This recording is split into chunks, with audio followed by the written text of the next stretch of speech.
então, muito boa tarde e sejam bem-vindos a mais um Passo do Ponto aqui no Smarttown e no Wrestling.pt e hoje para um programa com um convidado que já vai para a sua quinta participação numa edição do Passo do Ponto. Na realidade é a terceira, mas fez 2 programas duplos, portanto, esta é, julgo, a quinta edição em que o meu convidado vai participar no Espaço do Ponto.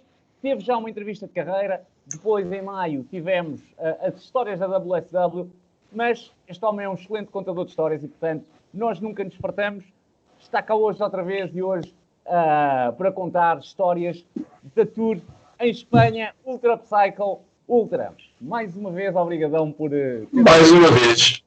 Mas espera, é quinta de certeza. Então, mas a das histórias, a última não foi só uma parte? Eu acho que foram 2, meu. Eu ia jurar que foram 2. Sim, eu vou jurar que... Foram. Eu acho que foram, mano. Eu acho que não foi só uma. Porque eu lembro-me que durou 2 semanas. Que eu lembro-me que tiveste on the spot 2 semanas. Tenho quase a certeza. Não quero garantir a 100%, mas garanto para aí a 99%. Estás a ver? Pronto, então é capaz, é. Bem, nós, como eu muito bem dizia, tu és um excelente contador de histórias. Pá, um gajo nunca se farta, sinceramente, de ouvir-te a contar histórias. E hoje, queria primeiramente, antes de começarmos em concreto com as histórias, só que contextualizados. Portanto, isto vão ser histórias, basicamente, da Tour da NWE, não é? Estiveste em Espanha. Temos aqui muitas, é isso? E não só. E não só, isso. Isto é tudo referente ao mesmo ano. Okay. Foi tudo o que vai ser aqui contado hoje aconteceu em 2008. Muito bem. Que foi a última vez que eu estive em Espanha. Eu nunca mais voltei a Espanha desde 2008. Se calhar fiquei com algum trauma, não sei. Ou simplesmente não se concretizou. Acho que é mais por aqui. Mas isto foi tudo em 2008. Eu em 2008 fui a Espanha, acho que foram também 5 vezes no total. Okay. E foi uma vez pela APW, acho que foram 6 vezes. Foi uma vez pela APW, depois foi um show independente mais tarde, depois foram 3 vezes. Sim, isso tem. Eu estava a ver que não vinha vivo desse show. Depois foram 3 viagens. Eu nem me estava a lembrar que tinham sido 3 vezes. Pensava que tinham sido 2, mas quando vim aqui ver a cábula, só para me relembrar de onde tive, onde não tive, os cards, quem é que lá andava, reparei que fiz 3 viagens. Portanto, na NWE foram 3 vezes que eu lá fui e vim. E ainda houve mais um show que eu não lutei, mas fiz de staff também e fiz de manager. E também vamos falar sobre isso. Sobre isso. Para quem não conhece a NWE, consegues contextualizar um bocadinho o que era a NWE? Eu, por acaso, lembro-me bem, mas muita gente que nos está a ver pode não se lembrar. Consegues... E a NWE consegue ser uma promotora histórica por um motivo apenas, que foi a promotora onde o Ultimate Warrior se retirou. E então a NWE é especialmente conhecida por causa disso. E foi aqui, neste ano, e também vamos falar sobre isso, foi neste ano que aconteceu, foi nessa tour que aconteceu, só que eu não estava lá. Ok, muito bem. Então, já vamos a isso. Vamos começar com uma história em que entras tu e o Iceborg, portanto, 2 personagens autênticas do wrestling nacional, isso não há a mínima dúvida. 2 pessoas diferentes, mas 2 pessoas que marcaram e que são realmente 2 personagens do wrestling português. A história chama-se O Assalto Ultra Ice Temendo pela Vida. E tenho a certeza que esta história vai ser muito porreira. Conta-me lá isto, então. Ora, então, isto é o seguinte. Esta já era a segunda viagem. A primeira tinha sido o tal show de Loré Del Mar, que já foi aqui falado. Eu há pouco tempo ouvi a entrevista com o Gabriel de Rose, ele falou até bastante sobre isso.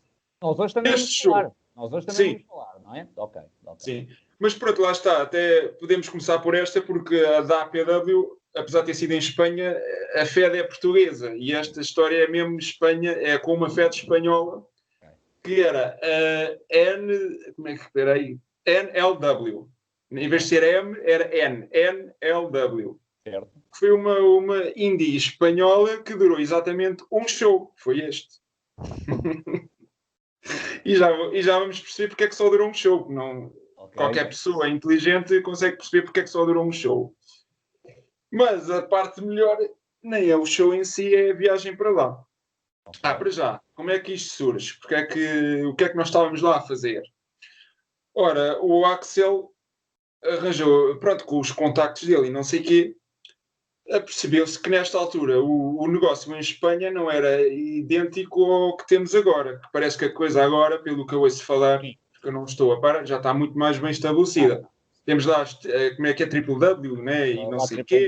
Tens várias, neste momento. Essas coisas todas. Portanto, agora...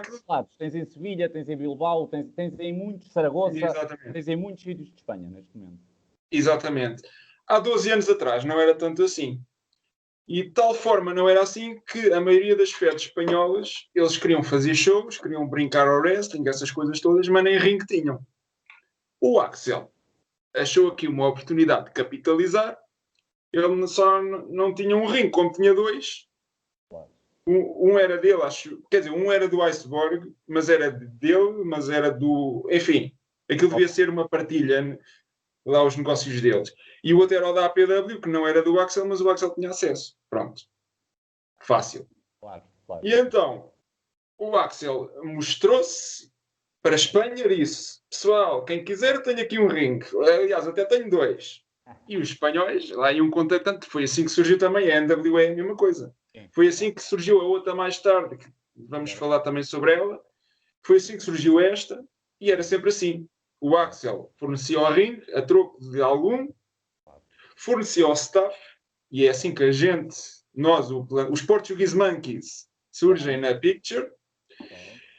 E então ele fornecia ao ringue para os shows, desde que eles pagassem, e o staff, porque o staff é que conhecia o ringue, e pronto, foi assim que surgiu. E então nós, eu e o Iceborg... Desculpa, normalmente o staff eram mais ou menos quantas pessoas? Porque quando iam para uma tour, portugueses. Costumava ser 3 pessoas chegava, ou às vezes, como neste caso, até éramos só os dois. Neste caso fui eu e o Ice. Ok. E foi também um condutor, isto foi assim. É importante nós percebermos daqui. O ringue nessa altura estava no Adcel, estava nos Olivais.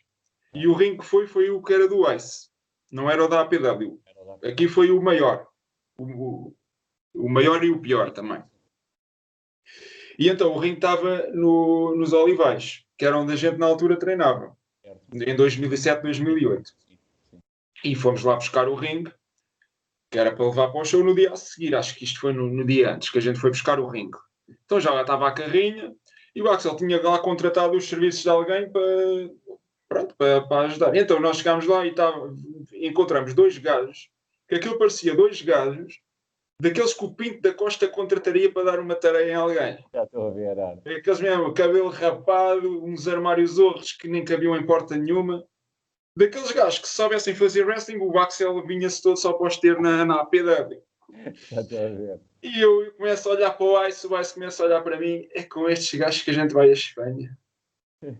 Porque pronto, nós éramos os dois staff de wrestlers e depois era suposto ser aqueles dois como iam lá também. Achava a gente que iam. Felizmente, ou infelizmente, nem sei bem, acabaram por não ir.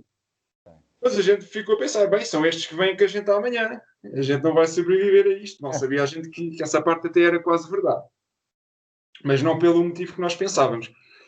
Chega ao dia a seguir, nós levantámos muito cedo, ainda era madrugada, fomos lá para o spot onde tínhamos combinado, já nem me lembro onde era, algures em Lisboa, e ficámos à espera. Iam para onde, em Espanha? Qual era o Sim, era não sei se era uma cidade, uma vila, mas chamava-se Pinto, que fica nos arredores de Madrid. Ok, não conheço. Pronto, era aí que o show se ia desenrolar. Era um show de entrada gratuita e os cabeças de cartaz eram o Cláudio Castagnoli, a.k.a. Cesaro, e o Chris Hero, Cassius Ohno. Que na altura...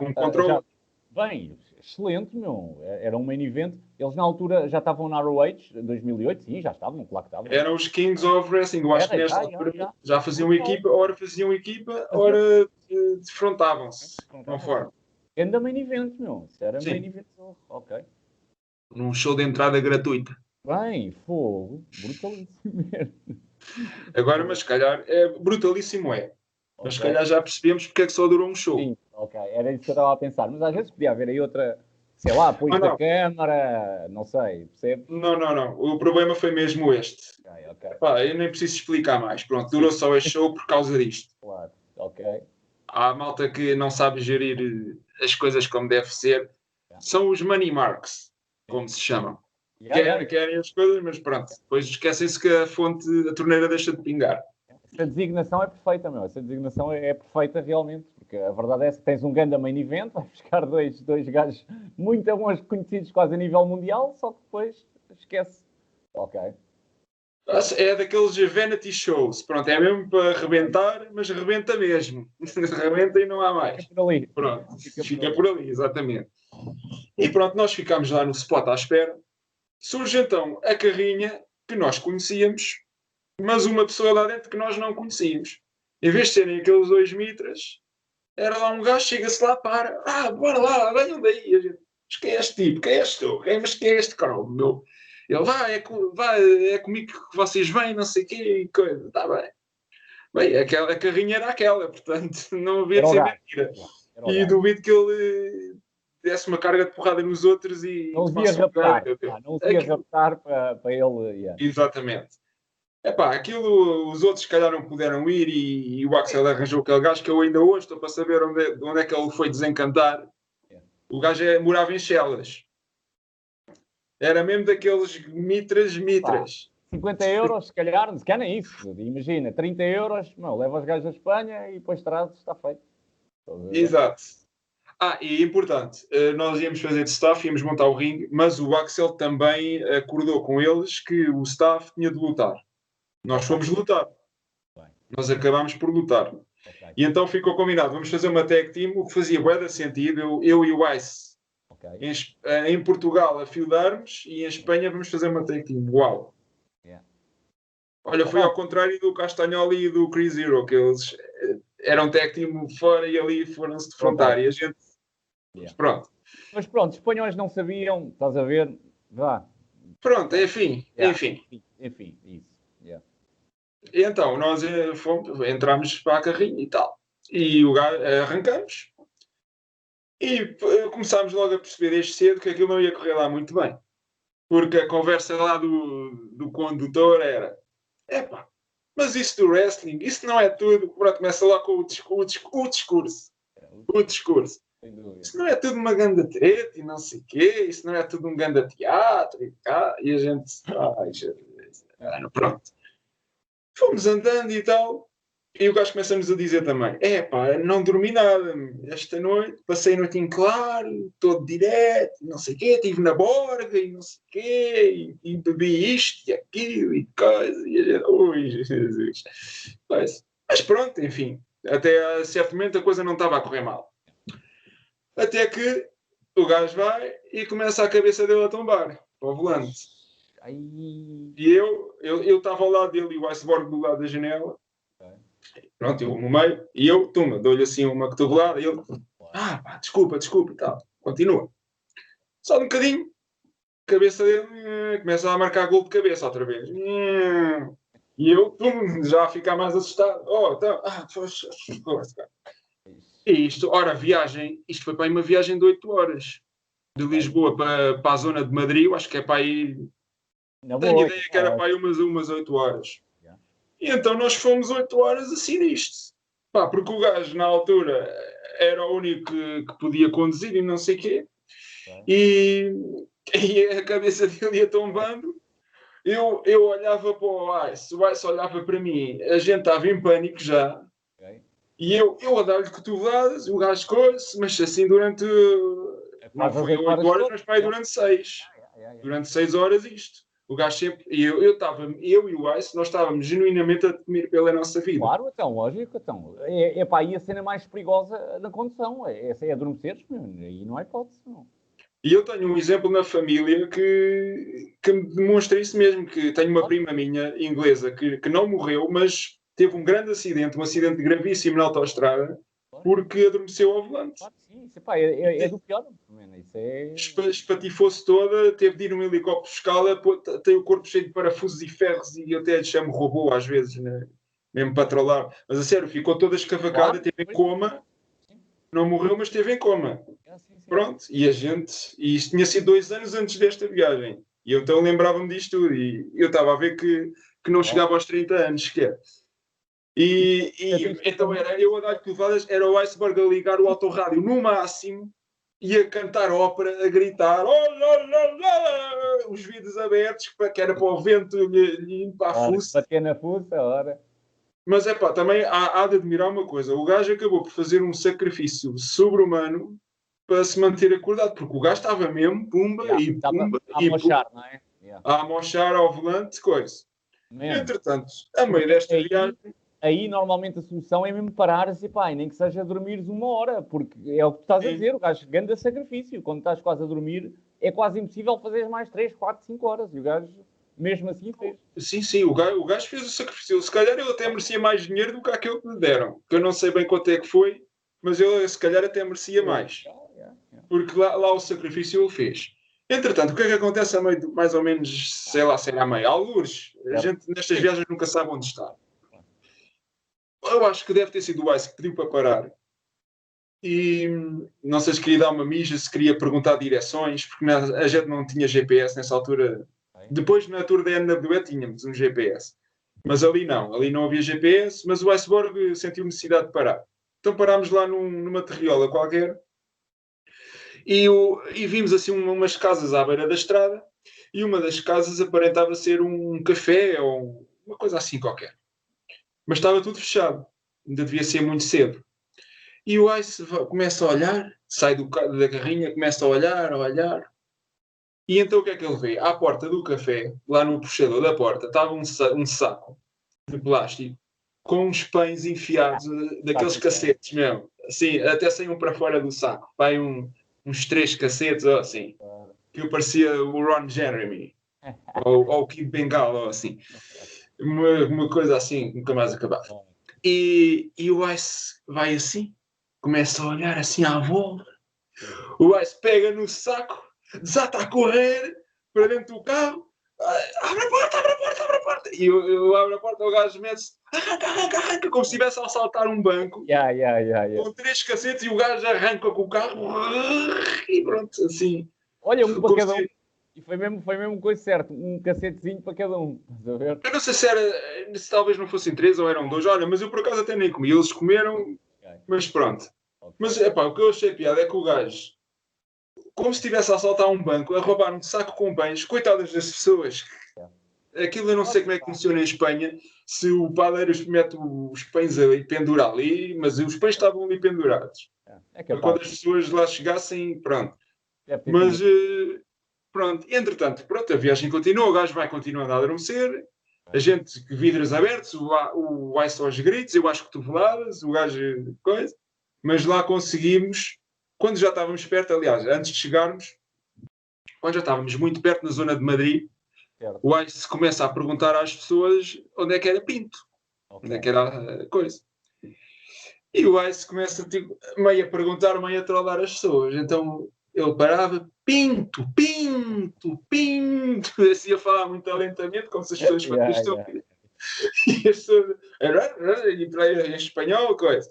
E depois o gajo vai perguntar a uns polícias. O gajo fez isto, o gajo chega-se ao pé dos polícias e diz assim: olha, como te apeida se não me disseres onde é que fica Pinto? E as polícias, que é? Pinto. O gajo vira-se para os polícias e ameaça que lhes come a peida, em português, claro, e rápido. Olha, como te apeidas, não me disseres onde é que fica Pinto. E os polícias olham para ele. Isso é bada louco de fazer, porque um gajo sabe que eles não percebem. Sou bada rápido, estás a ver? Não percebem. Se for rápido. Ele pode ter azar. Não sei. Se és com uma cara de quem parece que não está a dizer aquilo, estás a ver? Eles ficam sempre, nem que seja na dúvida. Ele é mestre. Ele a falar com o ar mais natural do mundo, mas a dizer que come a peidar uma pessoa, mas a dizer isto com a compostura a 100%. Nem mais. Tu nem acreditas que aquela cara se pode associar a umas palavras dessas. Estás a ver? Essa. Os polícias lá explicaram, lá chegámos a Pinto, o Ice não lhes comeu a peida, não foi necessário. E pronto, lá fizemos o show, montámos o ringue. O outro gajo foi dormir, a gente só desaparece, vai dormir. Ainda bem, com todo o gosto. Só ouvimos no fim, horas depois do show. Aliás, acho que a gente pernoitou lá e tudo. E só ouvimos depois de manhã, porque a gente no dia a seguir de manhã é que voltámos. E pronto, montámos o ringue e tal. lá o Castanhola e o Cruzeiro a jogar a bola lá com os espanhóis, com o roster espanhol, que era tudo desconhecidos e tal. Sim. Nós fizemos o nosso tag team match, eu tive de fazer de heel, pronto. E lembro-me que a dada altura saquei a garrafa de água lá de um fã, pus-me a beber e comecei a ei, água espanhola, que grande merda. Que era chute, quase. Ok. Porque uma coisa que eu aprendi nestas viagens é que a comida e a água espanhola são uma merda. Não são grande coisa, não, tens toda a razão. Sim. São péssimas. Até mesmo até a água, sabe, parece que foi tirada Depende do da zona, jogo. sim, depende da zona. E em Espanha depende da zona. Mas a comida é quase toda má. Estás a ver? Já. Percebi isso rapidamente. Fizemos lá o nosso show. Depois, olha, posso dizer, lembro-me bem, eu recebi 50 euros. O outro rapaz, não sei se tu tinhas já dito, deste o palpite de 50 euros. Foi a 30. Se calhar na altura, até, se calhar até é capaz de ser por aí. O Ice recebeu 100. Ok. Recebeu mais. Mas pronto, isto era por causa lá do contrato dele com o Axel e não sei o quê, não sei como. Pronto. Voltámos e tal. Entretanto, voltámos e eu lembro-me que a gente depois passou, o gajo foi a casa. Ele aí já estava desperto, felizmente, já não houve tanto problema. E depois o gajo levou-nos até à querida localidade dele. Chegámos às Chelas, mas as Chelas a parte do Piorio, porque aquilo Chelas há bom e há mau. E aquilo Zona J. Era por aí, não sei se era mesmo a J, mas era uma letrinha aí para perto. E o gajo chegámos lá na carrinha, eu começo a olhar em volta, a gente já não sai daqui vivos, lá estava eu outra vez a temer pela vida, que era uma malta mesmo, coisa. O gajo sai da carrinha, morava no resto do chão, pula pela janela para entrar em casa, né? Qual porta qualquer, mesmo à mitra, exatamente. Então esperem aí por mim que eu já venho. Chega ali, pula a janela, foi buscar não sei o quê, e pronto, e depois nós voltámos para o nosso sítio e coisa, e ficámos assim. Ok. Boa história, sim senhora. Mas a sério, genuinamente, na viagem para lá, eu não estou a exagerar quando eu digo isto, eu estava a temer pela minha vida mesmo, claro, por causa dessa história. Eu e quase. Se não temessem, é que não eram malucos, não estavam a raciocinar bem. Então, é lógico que têm que temer. Isso é do pior. Estatisticamente, acho que são os piores acidentes. É quando adormeces ao volante, mesmo. Ou quando se está bêbado ou quando se adormece. Sim, só que os que adormeces não há hipótese, porque vais de olhos fechados. Estás a ver? Portanto, becas mesmo. Olha, vamos então se calhar agora... Durante horas. Tumba. E era tumba, pumba. Eu vai só aos gritos, autorrádio no máximo, janelas abertas. Olha, vamos então agora passar a se calhar, esta vai ser das melhores, diria eu, que foi a viagem a Lloret del Mar. Portanto, a história é Loucuras del Mar. Loucuras, com 2 L's, né? Loucuras. Ora, está, exatamente. E temos várias personagens, além de ti, temos o Gabriel de la Roça e o Icel Rose. Também nesta Icel Rose, o Icel Rose. Portanto, isto foi a viagem de autocarro para Lloret del Mar. Conta-me lá isto tudo, esta história toda, com estas personagens todas. Isso foi o caos absoluto, porque pronto, viagens a Lloret del Mar é o caos absoluto. E connosco não foi exceção. Eu, quando estudava, também não fui. Pronto, isso é uma tradição dos finalistas, mas na altura, por algum motivo, não calhou a ir. E fui desta vez. Claro que não era na capacidade de estudante, era na capacidade, ia trabalhar, como o Gabriel de Rose até falou também. Pronto, íamos todos ao mesmo.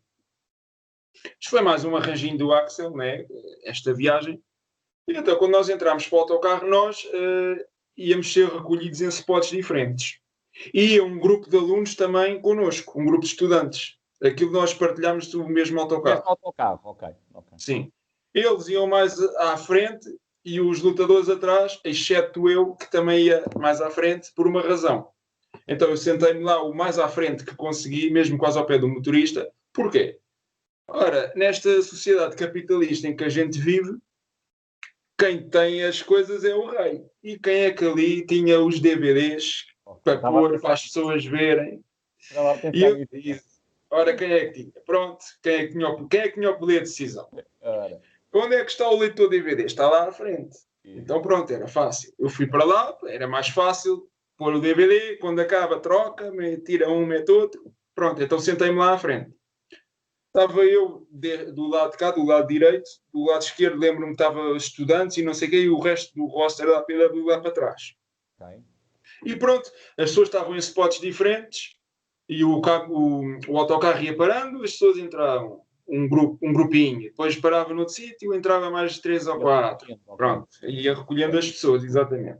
Eu até a dada altura estava sozinho, mesmo sentado do lado da janela, e depois entra uma rapariga, senta-se ao meu lado. Eu não fazia a mínima ideia quem ela era, mas depois vieram dizer, essa aí é famosa, e não sei o quê. Essa é a Viviana, chama-se Viviana, é da família Superstar da SIC. Okay. Eu sabia que existia esse programa, mas eu não via, não tenho interesse nesse tipo de programas. Mas pronto, ela sentou-se ao meu lado e tal. Nós começámos a conversar e tal e coisa, mas tudo banalidades sobre wrestling também, e eu explicar e coisas, o que é que a gente ia fazer, como é que isto era e coisa. Mas não era assim conversa, muita coisa. E falávamos um bocado. Às vezes falavam-se, outras vezes iam falando, depois calavam-se mais um bocadinho. É normal, sim. Depois, se calhar, no coisa que eu tinha metido, no show que eu tinha metido, acontecia alguma coisa, ela perguntava: então, olha, aquilo, como é que aquilo é feito? Ou, este gajo é tão coisa. Esse tipo de conversa de, então e o tempo, como é que está amanhã? Tudo assim. Mas a dada altura, eu olho para trás. E lá, mesmo para trás, estão lá os nossos queridos amiguinhos da APW a olharem para nós e a cochicharem e aos sorrisinhos e não sei o quê. E eu, olha aqueles cabrões. Um deles lembro-me que era o Tony. Os outros não me lembro bem, não sei se era o Gore. Ou se não, já não me lembro bem que era, mas o Tony tenho a certeza que era um deles. Mas eles todos aos cochichos, aos sorrisinhos, pareciam umas gajas, em todas as coisas. E eu, olha, já estou a perceber aqueles sorrisos marotos não enganam ninguém e coisa e tal. E depois, mais tarde, quando nós saímos e ela já não estava bem, eles a dizer, então a outra, meu, estás a falhar, meu, a gente a pensar que tu coisa e que ias sacar, que ia sacar, então estavas lá todo coisa, mas ela e não sei o quê e coisa. Mas olha, também a verdade isto agora é um rumor. Portanto, quando é rumor, eu faço o disclaimer que é rumor, não sei o quão factual é ou deixa de ser, ou se é meio factual, se é por inteiro, mas ao que parece, depois vim a saber que ela aparentemente, de qualquer maneira, jogava na banda de lá. E não me refiro ao Barreirense, portanto, acho que nunca daria, mesmo que eu tentasse, nunca daria. Às vezes também podia ser bi. Sim, não faço ideia, que eu também não faço ideia, mas pronto. Claro. Mas pronto, não aconteceu. Mas eles estavam todos coisas, a mandar aquelas boquinhas, aqueles sorridinhos e não sei. Também não é fácil. Podes meter muita conversa, mas é uma viagem de autocarro. Portanto, aquilo vai chegar ao fim e vai chegar à altura, basicamente, ou tu lhe pedes o número de telefone, ou vai chegar à altura em que, ela vai à vida dela e tu vais à tua. Olha, nessa altura ainda havia a moda de pedir número de telefone, que agora já é uma coisa que não interessa para nada. Agora é diferente, são tempos diferentes. Mas pronto, isto foi a viagem para lá. Depois o que eu tinha de falar, agora já lá mesmo. Eu tenho aqui tens o Gabriel do Rose, deu origem a algumas histórias curiosas aqui, não sei se te lembras. Sim. Lembro. Okay. Mas essa mais para a frente. É? Tens a saída noturna.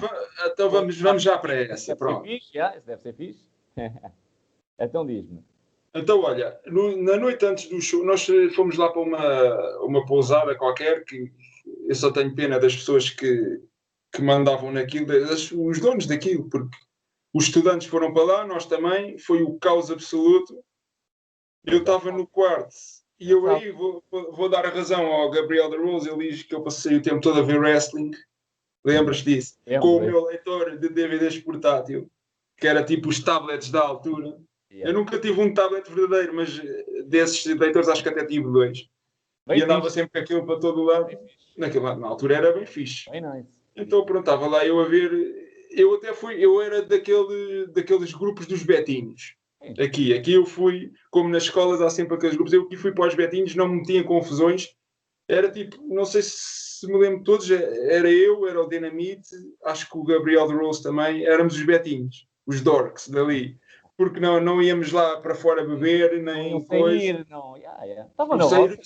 sair fomos. Ok. O Dynamite não. Ok. Mas sair fomos, mas não fomos assim Sim. para a gandaia, para as bebedeiras, e os Estavam na outros vossa. apanhavam as bebedeiras até mesmo lá dentro. Levavam as garrafas lá e a gente só ouvia gritos e garrafas a partir e Claro. eu nem sei como é que não morreu ninguém. Mas pronto. Fui sair com eles e também fomos sair porque nós tínhamos uma espécie de spot promocional para fazer, Ok. que foi cenas do Axel, que era irmos à discoteca onde o show ia acontecer no dia a seguir, Já segui, e o ok. show era durante o dia, quando está toda a gente a dormir, Essa né? não foi bem pensada, essa não foi muito bem pensada, não. O show acho que era às 3 da tarde. Isso, isso mesmo. E por isso é que foi um show às 15 horas que teve 15 pessoas. 15 pessoas, Eu, por acaso já sabia. Pois, isto já deve ter sido contado aqui. Já.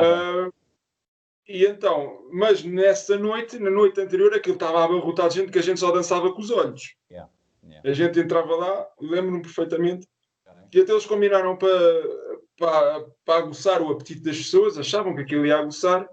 Olha, fui a Viviana, daí ela também, como era conhecida, para ir lá cantar, os tugas conheciam, né, e não sei o quê.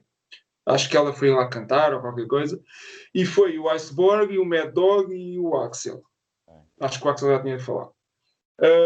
E então combinaram o Dog e o Iceborg fazerem lá um brawl e fizeram um ganda brawl, mas mesmo pumba, pumba, pumba. Eu lembro, o Ice estava a ser chute. Aí estava.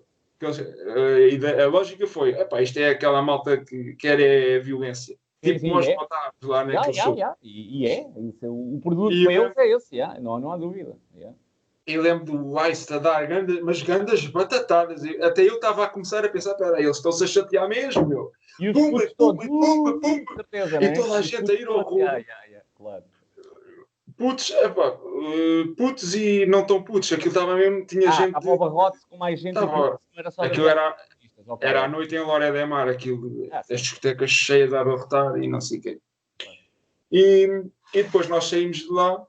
Eu nem sei se isto foi nesta noite, se não, mas eu lembro que depois houve uma noite que nós estávamos na rua, íamos a passear, a ver o nosso próximo spot, onde entrar, a próxima discoteca e não sei o quê. E surge um gajo daqueles que andam a distribuir flyers na rua. Certo. Era um cota já esse. A gente vai passar e ele deve ter percebido que a gente era estrangeiros, portugueses, e ele, perdão, mira, mira. E dá-nos o folheto, a gente começa a olhar, era o nome de lá de um bar ou de uma discoteca, nada especial, e a gente olha para aquilo, não havia assim grande coisa, até que ele se vira e diz assim, mira, mira, roder, roder, a fazer assim com a mão, tal e qual, e a gente, pera, pronto, Era senta com ele. Espera lá, que afinal é mais interessante do que a gente coisa. Então, roder, então vamos ver o que é isto. Isto é onde? Ali, acolá e não sei o quê. Fomos lá e entramos. E vimos que aquilo era um bar de strip. Okay. O Gabriel de Rose ia com a gente e ele diz assim, eu não posso entrar aí, que eu sou menor. Ele na altura era menor, mas também nos disse logo, mas pessoal, não se empatem por causa de mim, eu volto para a pensão, não há problema. E pronto, ele foi-se embora e entramos, lembro-me, estava lá eu, estava o Tony, estava o Pod, o Gore, acho que também, o Gordito, acho que também. Pronto, era os rebarbados do costume. Foi a volta toda, mesmo tudo é esse bar, não é? Ok. Tudo, não sei, mas pelo menos estes que eu disse, os rebarbadões estavam lá todos. Então sentámos lá, pedimos qualquer coisa para beber e não sei o quê. Eu na altura nem bebia álcool, era mesmo betinho. Bebi Coca-Cola. Isso não tem nada a ver, meu. Isso não tem nada a ver. Eu também bebo pouco álcool e não acho que seja betinho. Isso tem nada a ver uma coisa com a outra. Olha, mas agora já estou há 6 meses sem beber porque fecharam as discotecas. Pronto, sentámos à espera de. Bem, a gente percebeu que aquilo era um bar de strip, o gajo estava lá todo contente, roder. Percebemos que roder não havia propriamente, mas ao menos ver, né? Sim, ok. Porque aquilo não vieram gajos ter com vocês? Não vieram gajos ter com vocês? Não. A gente ficou à espera, vamos ver o que é que acontece. Tem que acontecer alguma coisa, porque a gente percebeu que aquilo era. ou um bar de strip, ou de alterno, ou qualquer coisa assim. Onde é que estão as gajas, né? E, gente, esperamos, bebemos, ouvimos música, lá a música davam-nos muita música. Esperámos, bebemos, pá, esperámos uma data de tempo e strippers nada. Até que qual rodeira, qual carapuça, que acho que fomos enganados, mas aquilo dizia lá strip bar e coisa e não sei o quê. Strippers, né? Passámos a noite num strip bar sem ver strippers. Pá, Só sei que ele tinha tipo um dia por semana ou uma cena assim só, porque é bem estranho, não é? Pá, um bar de strip onde não há gajas a ir terem contigo é bem estranho. Estás a ver? pois, nem a ir ter, nem lá num varão Nem qualquer depois, a dançar. Que eu acho que devia ter varões, era isso porque que a eu gente tinha ficou mesmo perguntado. ali. Pá, isto tem tudo o que se pede num bar de strip, mas faltava o ingrediente principal e o homem lá a dar-nos os folhetos a dizer rodeira ali, rodeira, e não sei o quê. Epá, Nébia, era não para houve vocês nada para lá ninguém. irem. Já, era para vocês lá Yeah, irem. Estás a ver? publicidade enganosa. Enganoso, Pronto. já. Olha, e a cena entre o Iceborg e o. Não, não é a cena entre o Iceborg, é o Iceborg a armar-se em Axl Em Rose. Axel Rose, é pá, o Parte da, Iceborg, da pensão. eu não vi, mas ouvi estarem lá a dizer, a contar, do género, nem acreditas o que é que o Iceborg acabou de fazer.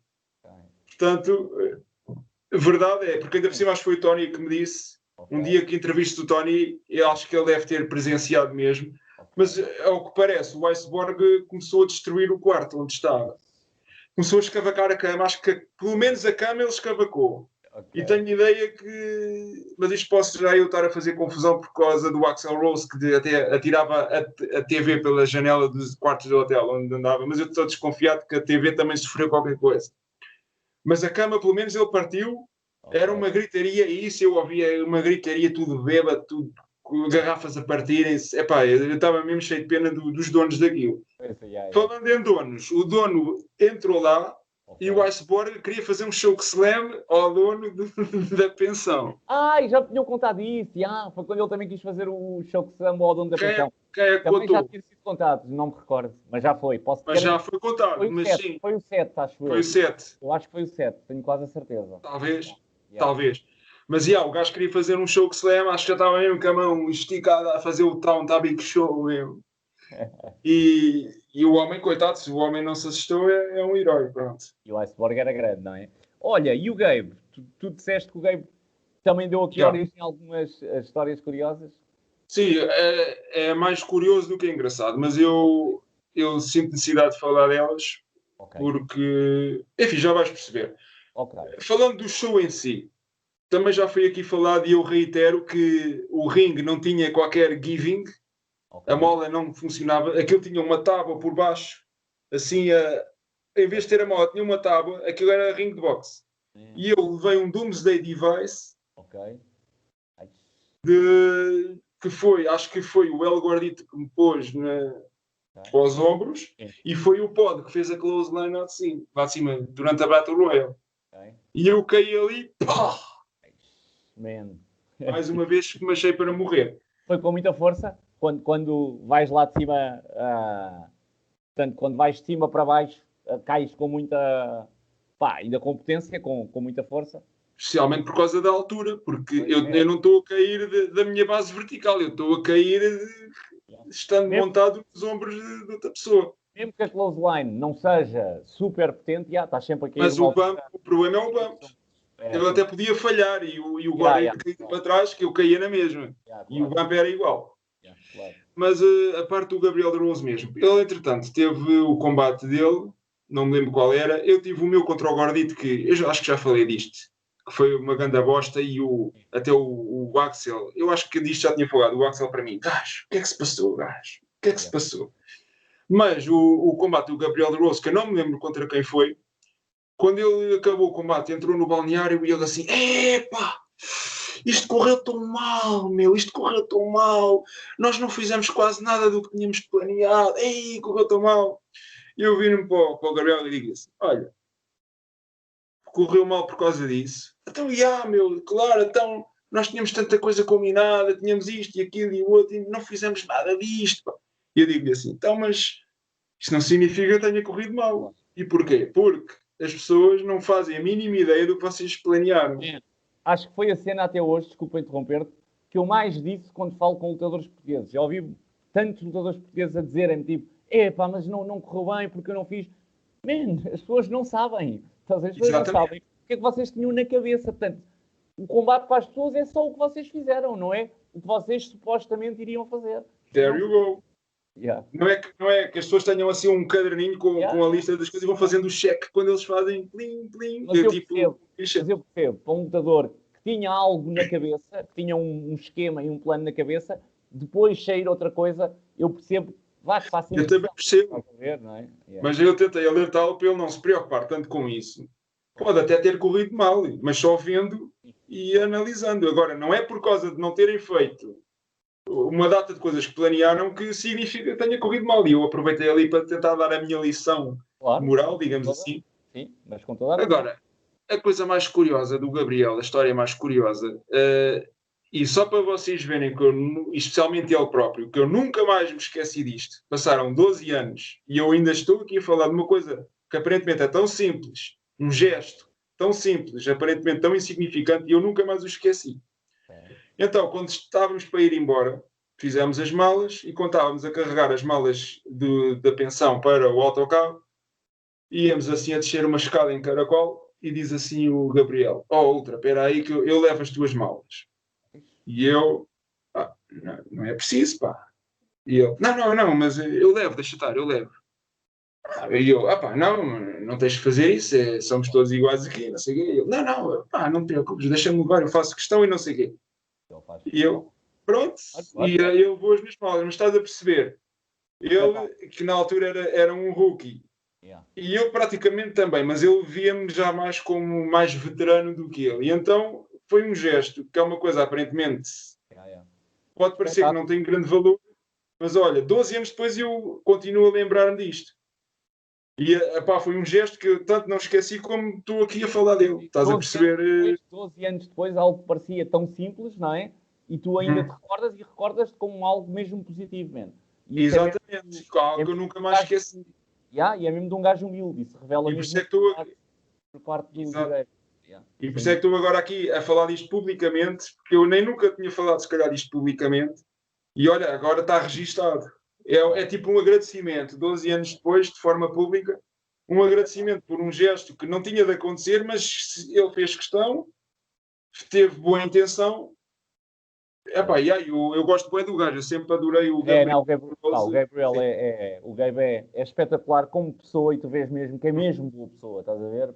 Acho que é impossível, nunca ouvi ninguém dizer não gosto do Gabriel de Rose. Aliás, um gajo tem que estar doente da cabeça para dizer isto, meu. Se alguém disser isto algum dia, eu digo, man. Ora, aí está. Se calhar eu era das poucas pessoas do wrestling nacional que ninguém tem uma coisa negativa a dizer. Mas é que nem há a mínima dúvida. É aquele gajo mesmo bacana, mesmo porreiro. Acho que o Amar também. O Vitor Amar também é daquelas pessoas mesmo, assim, não é? Que é impossível não gostares mesmo. São pessoas puras, vá lá. E do Tony? Do Tony também, exatamente, sim. Mas, o Juan também nunca ouvi ninguém dizer mal do eu também não convivi tanto com ele, tal como com o Tony, também não convivi assim tanto. Mas concordo contigo, sim. Também, do que convivi, espetáculo. Estás a ver? Olha, conta-me lá as tentativas que a NWE, porque para quem possa não saber, a NWE tinha vários ex-WWE. E, portanto, era uma empresa que, apesar de europeia, apostava em grande, vá lá. Explica-me lá as tentativas de parecer, de imitar a WWE, da NWE. Eu, para explicar isso, primeiro tenho de explicar às pessoas como é que eu aterrei ali. Ok, então diz. Porque isto passou por várias fases. Houve várias equipas, porque isto, acho que nós começámos a ir lá para aí em abril. Foi quando o Axel começou a fornecer o ringue, ou os rings, porque chegou a ser um e outro. Chegaram a ser os 2 rings. Eu acho que foi em abril, que foi quando o Mad Dog depois teve aquele combate que envolveu o Ultimo Dragon e o Booker T, não foi? Lembras-te? Eu lembro, ainda então, há pouco tempo na minha página. Esse combate está com uma imagem, mas ainda há pouco tempo. Sim, porque aquilo era um dark match e foi filmado com um telemóvel dessa altura. Então aquilo é tentar perceber qual pixel é que é o Mad Dog. É um bocado assim. E então, o staff original, salvo erro, era o Axel, o Mad Dog e o Danny Hell. Foram os 3 primeiros. A coisa, com um dos elementos não correu lá muito bem. Consegues adivinhar com qual? Era o Mad Dog, o Axel e o Danny Hell. Lá, o Daniel. Isso nem tem. Então, acho que o Danny Hell, segundo o que eu ouvi, lá está. Eu não estava lá, isto são as coisas que eu ouço, mas o Danny Hell começou-se a portar um bocadinho não muito bem, vá. Passava muito tempo a enrolar ganzas em vez de montar o ringue. Ficava um grande marcalhão, virava marcalhão quando estava presente em frente aos internacionais. Então, contaram-me, o gajo viu o Rikishi pela primeira vez, quando o Rikishi lhe surge à frente. O gajo olha para o Rikishi como uma criança numa fábrica de chocolate, assim, e a apontar e a dizer assim, com o sotaque algarvio, tu és o Rikishi! Mas tipo hipnotizado, o mesmo com o Sábio Vega, tu és o Sábio Vega! Aí acho que o pessoal lá não estava a gostar muito de coisa, e então tiraram o Danny Hell de circulação, e na tour a seguir foi o... Aqui também já não foi o Axel, acho que aqui os 3 eram o Mad Dog, o Dynamite e o Iceborg. Acho que a coisa não correu muito mal, mas o problema, ou seja, não correu muito mal lá. No regresso dessa tour, quando eles vão passar por Vila Real de Santo António, era o Dynamite que ia a conduzir, eles espetam-se de carro. Aí, ou seja, o Iceborg estava com medo de ter um acidente com o outro que ia a acontecer, e aqui tiveram um acidente verdadeiro. Acho que o carro foi mesmo a carrinha, pronto, que era uma carrinha, tinha o ringue. Acho que andou a rebolar por uma ribanceira. E tudo. Acho que sim, eu acho que sim. O Dynamite partiu o braço, foi na altura que ele ficou de braço ao peito. Sim. O Iceborg partiu o dedo do pé, mas também ficou, mas pronto, também ficou inoperacional. E o Mad Dog ficou cheio de vidros espetados nas costas e ficou todo feliz, porque isso fazia-lhe lembrar combates hardcore. Pelo menos foi a história que eu ouvi. Acho que o gajo saiu do carro. Sou hardcore com as costas todas espetadas de vidros.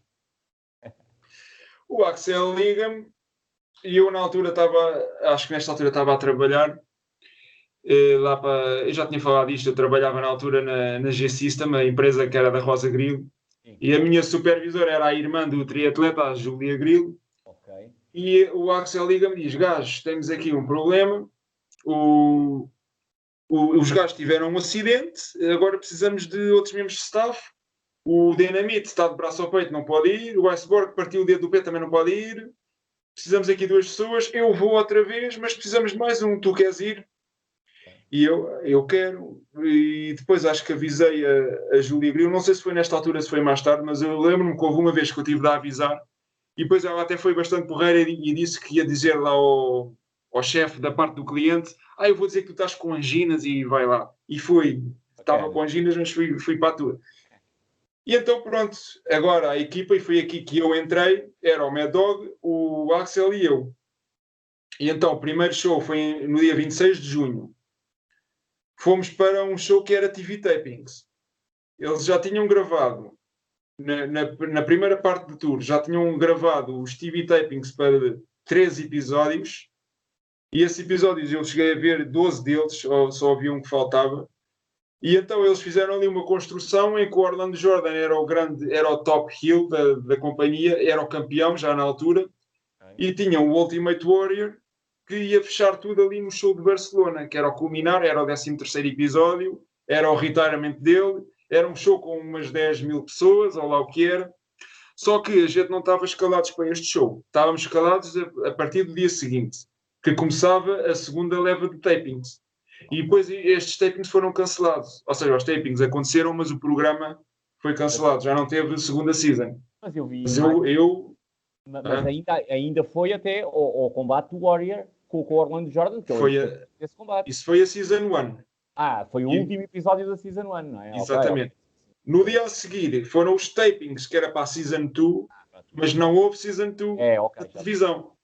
Agora, claro, ao vivo aconteceu, né? E foi aí que eu mostrei. Tesourinhos escondidos. Exatamente. Esses episódios são quase tesouros escondidos, estás a ver? Eles existem algures. Alguém os tem. Pronto. Nós fomos para lá no dia antes e nós fomos para Barcelona e nós pensámos em ir ao show do Warrior. Eu gostava de ir, eles também, porque era provavelmente, e depois verificou-se que foi o caso, era a última vez que provavelmente íamos ver o Warrior a lutar, e com vida também, porque, pronto. Mas havia um problema que tinha a ver com o ringue, é que o ringue, havia uma peça do ringue que estava partida, ou faltava, ou coisa, e nós tivemos de ir, nós como ring staff que éramos, tínhamos de tratar destes problemas. Fomos correr lá à zona de Barcelona à procura de uma peça. Que, salvo erro, era um gancho. Portanto, aquilo debaixo do ringue tem os cabos também, que agarram o canto à mola. São assim cruzados. Coisa. Tem um gancho. E tem os ganchos para arrastar lá. E acho que era um gancho desses que faltava. Salvo erro. Posso estar enganado, mas eu acho que era esta a peça que faltava. Porque eu pensava que me ias dizer que devia ser uma peça daquelas mesmo coisas complicadas de um ringue. Mas eu acho que neste caso até era meio complicado, porque a gente correu algumas lojas e depois finalmente lá achámos. O problema era, quando nós achámos a peça, já era tarde para chegarmos a tempo do show. Então já não pudemos ir ao show, com muita pena minha. Claro. Mas olha, nós andámos lá por Barcelona e eu não sei quem é que surgiu com a ideia de que Barcelona é um sítio bué bonito para se ver. Eu adoro Barcelona. Barcelona é das cidades que eu mais gosto então, de todas as que visitei na vida, meu. Eu não percebo o que é que aconteceu. Eu odiei Barcelona. Eu adoro, meu. Aquilo para mim é o esgoto do mundo. Não, então foste às Ramblas, que é o principal, por exemplo, as Ramblas. Então, as Ramblas Eu sei que ao estádio fui. Ao estádio, eles quiseram ir ao estádio. Eu estava um pouco cagando para o estádio. O estádio é muito fora do centro que é Barcelona, não é? Tens que ir, se calhar... Fui táxi, até se bem me lembro, até ao Camp Nou, tive que ir táxi e tudo. Não. A minha experiência, tanto de uma vez e depois mais tarde voltei a Barcelona e ambas as experiências foram negativas para mim. Só se eu tive muito azar e tive logo nas piores partes de Barcelona. Tens de primeiro fazer um guia antes de ir. Eu também aprendi isso à minha custa, estás a ver? Tens que fazer, então alguém que vá contigo tem que fazer um guia das cenas, estás a ver? Aí a tua viagem vai ser completamente diferente, garanto. Só sei isso, porque também eu não estava a passear. Okay. Como deves calcular, a gente estava ali em trabalho, não estávamos a passear. Nem numa vez, nem depois na outra. Mas comigo, eu tenho mais experiências de Barcelona. Aquilo era loja assim, as portas das lojas tudo grafitado. Aquilo era olha, vi um corredor só de putas. Ok. Um corredor... puta. E depois tinha o pimp atrás sentado numa cadeira. O gajo era cada puta, cada pimp. Parecia os Godfathers lá todos. Isto foi o que eu vi em Barcelona. Sim, tem muitos ciganos também. Pá, mas tens... Isto foi o que eu vi. Eu adoro, mas pronto. Tudo bem, mas deve ter sido azar meu. Eu compreendo que... Essa história ultra, essa que estavas agora a contar, a do ringue, vocês acabaram por não conseguir ir ao show e a história... Mas a questão é da publicidade enganosa. Pois é. Eu tinha que situar... Tens toda a razão, sim. Okay. Mas enquadra-se aqui, porque depois, no dia a seguir, quando nós fomos para o sítio onde era o show, estes tais TV tapings, nós na rua começámos a ver cartazes nas paredes. A gente começa a olhar para aquilo. Está lá, o NWE é muito pequenino e tal. Mas aquilo, o símbolo NWE também se confunde bem com WWE. Aquele N pode passar por um W perfeitamente, aqui está tudo muito juntinho. O cartaz era com a bandeira americana, a dizer American Pressing Catch, que é como eles chamam lá, Pressing Catch. American Pressing Catch, que bruta a bandeira americana. Lutadores desfocados, estás a ver? 2 wrestlers que eu nem sei quem eram, a lutar, mas desfocados. As pessoas olham para aquilo, as pessoas mais leigas, que ainda são muitas. Paixão, claro. Vêm a dizer American Pressing Catch, é seen on TV, E lá que eles não estavam... É que é assim, o que é engraçado é que eles não estavam a mentir. Ok. Aquilo estava cheio de lutadores americanos. Sim, bom. Isso não é mentira. Aquilo era Pressing Catch, era wrestling, e dava na TV. Agora, claro, é enganoso. Não é mentira, mas é o típico com verdade me enganas. É business. Podes fazer... podes fazer, estás a ver? Desde que não estejas a violar nenhuma lei, e ali não estavam, epá, Pois. fair Pronto, game. esta era uma das. Esta era esta é só uma. Ok. Cartaz era American coisa. E muita gente, mas mesmo muita gente, depois a gente apercebia-se disto, iam para lá convencidos que iam ver a WWE. Eles tinham pavilhões com 8.000 pessoas, Sim. quiçá 10.000 pessoas, Ok. por aí, praças de touros cheias. Praticamente todos os shows que eu vi, eles enchiam. Acredito. E pelos cartazes dava para perceber, cartaz a dizer Bobby Lashley, cartaz, um a dizer AJ Styles, Style, nem era Style, era Style. Que ele na altura não estava na WWE, estava na TNA, mas era conhecida a mesma.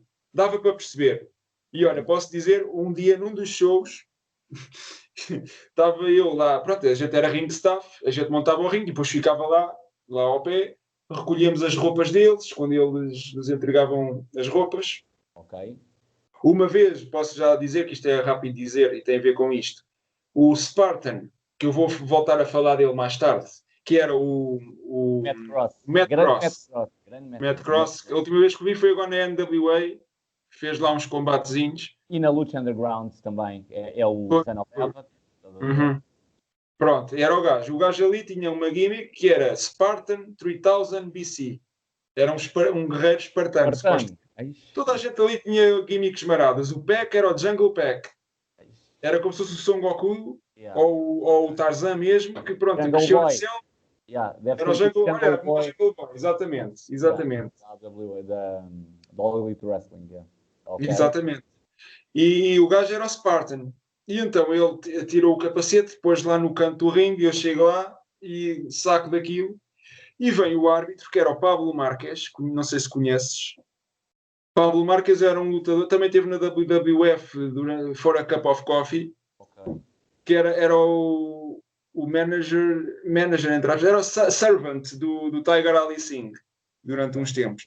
E o gajo era um lutador porto-riquenho, também esteve na ECW, mas ali naquela altura era árbitro, estava a fazer de árbitro. E o gajo chega-se ao pé de mim e diz assim: "Isso não é para tirar, isso, deixa isso aí."